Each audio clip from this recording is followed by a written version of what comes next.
আমরা বাংলাদেশী মানুষরা যে এতটা স্বাস্থ্য সচেতন, এই টুথপেস্ট নিয়ে যদি গবেষণাটা না বের হতো আসলে আমি পার্সোনালি বুঝতেই পারতাম না যে আমরা এতটা স্বাস্থ্য সচেতন। যার দৈনিক ১ প্যাকেট করে সিগারেট ছাড়া চলে না, সেও এটা নিয়ে পোস্ট করেছে। আরেকটা মজার ব্যাপার কি জানেন? আমরা যে প্রতিদিন টি ব্যাগে করে চা খাই না? সিগারেটের ব্যাপারটা বাদই দিলাম। ওইটা জায়েজ, ওটা খেতে পারেন, ওটা খেলে কিচ্ছু হবে না। আপনার ফুসফুস, লাংস ওগুলো একদম উধাও হয়ে যাক। এটা নিয়ে এত হেডেকের কিছু নেই, ওটা নরমাল ব্যাপার। তবে মাইক্রোপ্লাস্টিকটা খুবই মারাত্মক ব্যাপার। তো যাই হোক যেটা বলছিলাম, আমরা যে প্রতিদিন টি ব্যাগ পানিতে চুবিয়ে রং চা খাই, লাল চা খাই।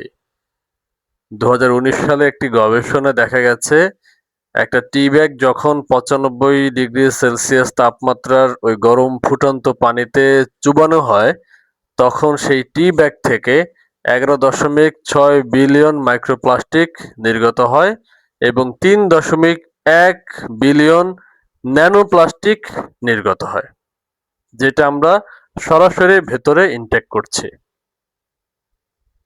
এগুলো খেতে পারি, থাকলেও কোনো সমস্যা নেই, চা ছাড়া আমাদের চলেই না। এখন একদল আমার উপরে ক্ষেপে যাবেন। যাই হোক, আর যেই জিনিসটা আমরা খাই না, যেটা আমরা মুখে নিয়ে ফেলে দিচ্ছি, সেটা নিয়ে আমরা কত সচেতন, হ্যাঁ? ভাবা যায়? তবে এটা ভালো।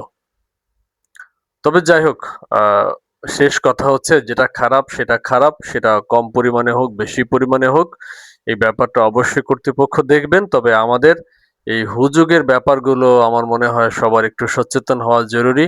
অনেক বড় ভাইয়া আপুরা কনটেন্ট ক্রিয়েটর এটা নিয়ে বিশাল কনটেন্ট বানিয়েছেন।